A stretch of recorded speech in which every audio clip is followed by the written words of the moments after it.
मंच के माध्यम से एक बात और कहना चाहूंगी। आपने देखा था कि किसान आंदोलन का माहौल क्या था। किसान आंदोलन में कितने जवानों की शहादतें हुई, कितने किसानों की शहादतें हुई। और हमारी एक वो बेटी जो बंगाल से सपोर्ट करने के लिए आई थी। अब ऐसे नहीं होने देना, बहुत जरूरी है। अपने बीच के लोगों को पहचानने के लिए आप अपनी लड़ाई खुद लड़ेंगे। आप सोचते हैं कि आप किसी को नेता बना दे। हरियाणा में आपने पहले भी एक व्यक्ति को नेता बनाया था। कितने लोगों पे वो दलजीत सिंह भाई है, उनके लिए ट्रेंड भी चलवाया हमने। हरियाणा की जाट आंदोलन जब हुआ था तब, तो आज भी उन पे मुकदमे हैं। वो सिर्फ एक ऐसे नेता की कमी की वजह से वो अंदर है। ऐसे कितने लोग अंदर है और इस किसान आंदोलन में भी अंदर है कि हमने जिनको नेता मान लिया और जिन पे हमने विश्वास कर लिया, उन्होंने ही हमारी हमेशा से कब्र खो दी है। इस बात का वो जाट आंदोलन बता सकता है और इस बात का वो लखीमपुर कांड भी बता सकता है जो उत्तर प्रदेश में हुआ था। कहां गई सारी कमेटी? हम इस धरने पर बैठे हैं, पूरा हरियाणा का ये धरना है, पूरे देश के तमाम किसानों का है। तो आप किसी और से उम्मीद मत करना, आप अपने लोगों से उम्मीद करना और अपने किसान भाईचारे से उम्मीद करना और किसी से मत करना। अगर उम्मीद करने वाले नेता होते, देखिए मैं खुला बोलती हूँ, किसी को बुरे लगे, किसी को मेरे शब्द चुभ जाए तो मुझे माफ कर दीजिएगा। हार पहनने वाले बड़े बड़े नेता आए थे देश के आंदोलन में, लेकिन वो कमेटी जो बनी, उस कमेटी का क्या हुआ, एमएसपी पे क्या हुआ? कुछ है तो नहीं, कुछ है दूर दूर तक अभी नहीं दिख रहा है। क्यों नहीं दिख रहा है? आप समझ लीजिए, उत्तर प्रदेश एक वो राज्य है, आप कह सकते हो कि उत्तर प्रदेश एक वो रास्ता है, धड़कन से होकर के दिल्ली सरकार को बनाने वाला उत्तर प्रदेश है। उत्तर प्रदेश में से बॉर्डरों पे से धरने का हटना, आप मेरे बुजुर्ग हैं, हो सकता है मैं बच्ची हूं, मुझे कम समझ हो, आप ही मुझे बताइएगा, क्या उत्तर प्रदेश को चुनाव से पहले से धरना हटना चाहिए था कि नहीं? हाथ ऊपर करके बताइए। अगर आप हाथ ऊपर करेंगे तो मैं समझ जाऊंगी कि नहीं हटना चाहिए था। उस धरने का हटना, लखीमपुर कांड पर कुछ न होना, उस व्यक्ति का इस्तीफा न होना, ये एक अपने आप में बहुत बड़ी बात है। अगर मैं कहूं कि हाँ मुझे आपने इतना आशीर्वाद दिया, प्यार दिया, मैं आपके बीच में थी, हूं और रहूंगी, 2, 4, 10, 5 दिन, 2, 4 महीने अगर मेरी जरूरत पड़े तो यहीं रुक जाऊंगी, ऐसी कोई बात नहीं है। आपकी अपनी बेटी हूं, आपने बहुत प्यार दिया। लेकिन इतने बड़े बड़े उन तमाम नेताओं को मैं बोलूंगी कि उत्तर प्रदेश में भारतीय जनता पार्टी के खिलाफ एक भी पंचायत नहीं की चुनाव के दौरान, तो क्या कहेंगे आप ऐसे नेताओं को? क्या आप समझते हैं कि वो आपकी आवाज उठाएंगे? मैं उन तमाम नेताओं को बोलूंगी जो उत्तर प्रदेश से हरियाणा, पंजाब, राजस्थान, मध्य प्रदेश में गए हार पहन करके, तो क्या आपको लगता है वो आपकी आवाज उठाएंगे? नहीं लगता है। आपकी आवाज कौन उठाएगा? आप खुद उठाएंगे, आपके अपने बच्चे उठाएंगे, और वो उठाएंगे जो जमीन के लोग हैं और जो जमीन में धंसे हुए हैं और नीचे से निकल करके आते हैं, बहुत आपके आशीर्वाद से और सहयोग से वो आपकी आवाज उठाएंगे। वरना ऐसे बड़े बड़े नेता कौन आवाज उठाएगा? कोई नहीं उठाएगा। ऐसे हो सकता है कि जहां पे 1000 आदमी बैठ जाए, केंद्र सरकारें हिल जाती थी, ऐसे ऐसे सिस्टम कांपने लगते थे, और आज इतने हजारों किसान बैठे हुए, आपने देखा चीजें अनकंप्लीट हुई, अधूरी, आधा अधूरा कह सकते हैं। और आप भी यहाँ बैठे हुए हैं, पहले 100 आदमी सरकार के खिलाफ राज्य में हो जाते थे तो सरकारें गिर जाती थी, लेकिन ये क्यों? क्योंकि हमारे ही बीच के कुछ लोग घाघ बन करके उनको सपोर्ट कर रहे हैं। ये आप ध्यान रख लीजिएगा। आप ऐसे लोगों को मत अपनी अगुवाई करने दीजिएगा। अगुवाई करने का नतीजा ये होता है जो दलजीत सिंह का हुआ, जो मुकदमे कर करके इतने जवान युवाओं पे मुकदमे हो गए, और 1000 रुपए, 1500 रुपए अपने बच्चों की बेल कराने के लिए, और वो फोटोकॉपी करावे ना वकील जावे, वो कराने तक के लिए पैसे नहीं है। कितने लोगों के फोन आते हैं, हमारे बच्चों पे मुकदमे हो रहे हैं, तारीख है, 1500 चाहिए, 1000 चाहिए, 2000 चाहिए।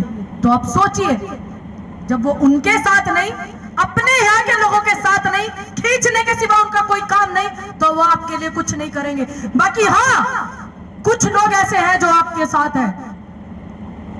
हरियाणा ने मुझे बहुत प्यार और सम्मान दिया, और ये उस सम्मान का और आपके आशीर्वाद का वो है कि ये खिंचाव मुझे हमेशा यहाँ लाता रहेगा, आने वाले समय में भी। इसके बदले में मुझे सिर्फ आपका आशीर्वाद चाहिए, और देश के किसी भी कोने में अगर किसानों की आवाज बुलंद होगी या किसानों के साथ कोई तकलीफ होगी, इस आवाज को मुझे उठाने से कोई संगठन या कोई यूनियन या कोई एक नेता या कोई 1000 नेता भी मुझे नहीं रोक सकता आप लोगों का साथ देने के लिए, चाहे कितनी भी दूर हो। मेरा अनुरोध है एक तो मुकदमा जरूर कर देगा। देखिए सांसद हैं, जनता के प्रतिनिधि हैं भाई, सरकार को उनकी फिक्र हो कि नहीं हो, आप लोगों को तो हो रही है ना कि एक व्यक्ति है वो गायब हो गया, दिख नहीं रहा दूरबीन से भी, तो आपको फिक्र। देखिए आपका दिल देखिए, ये किसानों का दिल है, बड़ा दरिया दिल है कि फिक्र कर रहे हैं आप ऐसे सांसद की।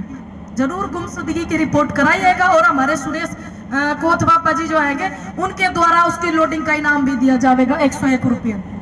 बाकी सर 1-1 रुपया आप भी देना है ना, दे दोगे ना मेरे कहने पे? 1-1 रुपया आपने भी सारे न देने, सांसद है भाई, आपने वोट दिए। और हमारी ताई बिल्कुल सही बता रही थी कि अमरूद की बेरी के बेर खाए ठंडा पानी पी के मजा आए। जो 26 जनवरी को 15 अगस्त बताए वो खट्टर नहीं खटारा कहलाए। क्या कहलाए? खटारा है कि नहीं? तो अब देखिए बहुत ऊपर की बात है, ये बहुत तगड़ा षड्यंत्र चल रहा है विपक्ष को खत्म करने के लिए, आपको खत्म करने के लिए। कोई आए नहीं आए मेरे को इस बात से नहीं, लेकिन ये है कि आपकी आवाज हमेशा बुलंद होनी चाहिए, आपके अधिकार जो है वो हमेशा मिलने चाहिए। तो आप अपनी आवाज को बुलंद करते रहिएगा। जहां भी आपको, पूरे हरियाणा में, पूरे देश में आपको अपनी बच्ची की, आपको अपनी बेटी की जब भी जरूरत कोई पड़े तो मुझे जरूर याद कीजिएगा, झूठ से भी ना हो तो तब कहिएगा, क्योंकि बहुत से तो नेता वो बड़े बड़े नेता है, मैं तो आपकी बेटी हूँ। तो बेटियां तो आती रहती हैं अपने बुजुर्गों से आशीर्वाद लेने के लिए, और वैसे भी हरियाणा में मैं काद्यान खाप की बेटी भी हूँ, आपकी अपनी बेटी हूँ, आपने इतना आशीर्वाद दिया। और तब तक आप लड़ते रहिएगा जब तक आपकी आवाज को बुलंद सुन करके लोगों के सिस्टम ना हाल जाए। और 14 तारीख को ही नहीं, आप आने वाले समय भी तैयार रहिएगा। टिकरी बॉर्डर पे एक परिवार बैठा हुआ है आपके लिए, मेरे स्पेशल लिए नहीं, ना इनके लिए, ना इनके लिए, आप सबके लिए, पूरी किसान जात के लिए बैठा हुआ है वो परिवार। एमएसपी की वजह से सारे नेता बॉर्डर छोड़ करके आ गए, अपने काम काज में चले गए हैं, लेकिन आज भी एक परिवार टिकरी बॉर्डर पर बैठा हुआ है एमएसपी के लिए, तो आप उनको भी सपोर्ट कीजिएगा। आने वाले समय में पूरे हरियाणा से अनुरोध करती हूँ, पंजाब, राजस्थान, पूरे देश के उन तमाम किसानों से कि एमएसपी पर कानून के लिए आवाज उठाए। और हरियाणा के लठ में ही वो ताकत हो, तो चलता फिरता ही चल जा, अपना आप चलाने जरूरत को नहीं पड़ती है कि नहीं? चलता फिरता अपना आप चल जा हरियाणा का लठ, तो आप अपनी आवाज बुलंद करोगे, लठ अपना आप चल जाओगे, है कि नहीं? तो आप सभी से अनुरोध है कि आप एमएसपी के लिए भी आवाज उठावें, क्योंकि वो बहुत जरूरी है। जो हमारे यहाँ पे उत्तर प्रदेश में 2-2 किलो चावल, 5-5 किलो गेहूं दे करके जो ये कर रहे हैं, कहीं ऐसा ना हो जैसे पड़ोसी देश में श्रीलंका में कितनी फ्री देने के चक्कर में भूखमरी आ गई है। हमारे देश में हम ये चीज कभी बर्दाश्त नहीं करेंगे, कतई भी। करेंगे क्या ताऊ जी? जिसको पूरा देश को खिलाता हो, अन्नदाता, और वो कृषि प्रधान कहे जाने वाला जो देश है हमारा, उसमें कैसे भूखमरी आने देंगे आप तो सबको खिलाते हैं, आप तो एक जोड़ है, एक ऐसी डोर है जो सबका पेट भरते हैं। 4 दिन खट्टर साहब का राशन बंद करके देख लियो, रह पाओगे कि नहीं, है कि नहीं? तो मेरा अनुरोध है आप सभी से कि आप ऐसे परिवार को भी सपोर्ट करना। और ये धरना सिर्फ 17 गांव का ही नहीं है, ये तमाम किसानों का है जो इस धरने में नहीं आते गांव। मेरा उनसे भी अनुरोध है कि वो यहाँ पर पहुंच करके सपोर्ट करें, हरियाणा के इस आंदोलन की आवाज बने, किसान की आवाज बने, बहुत जरूरी है। क्योंकि आने वाले समय में फिर वही नजारा होने वाला है जैसे अभी हुआ था किसान आंदोलन वाला, क्योंकि एमएसपी तो हुई नहीं, मुकदमे तो वापस गए नहीं। 2-4 इस भाई पे भी लग रहे, इन पे भी लग रहे, मोहित भाई कहांगे, उन पे भी लग रहे।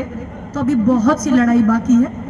अभी तो हम वही हैं जहाँ खड़े थे, जो उन्होंने हमें दिया था सिर्फ वो वापस लिया, अभी अपनी तरफ से हमें कुछ नहीं दिया है, और वो भी आधा अधूरा वापस लिया। क्योंकि जितने बॉर्डर पे लोग गए थे वो मुकदमे लेकर के नहीं गए थे, और जिनके परिवार के वो सदस्य जो बॉर्डर से वापस नहीं आए, देश के प्रधानमंत्री कहते हैं कि धन्यवाद बोलना और मैं वापस जा रहा हूँ, वो तो वापस ही नहीं आए, जो हमारे अपने बुजुर्ग हमारे साथ किसान आंदोलन में गए थे। तो अभी लड़ाई आधी अधूरी है, इस लड़ाई को पूरी करने के बाद में फिर एक लड़ाई देश के किसानों के लिए है।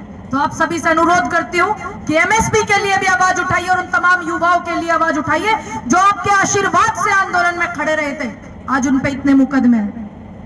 तो मेरा अनुरोध है आप अपना आशीर्वाद और प्यार मुझे ऐसे देते रहिएगा।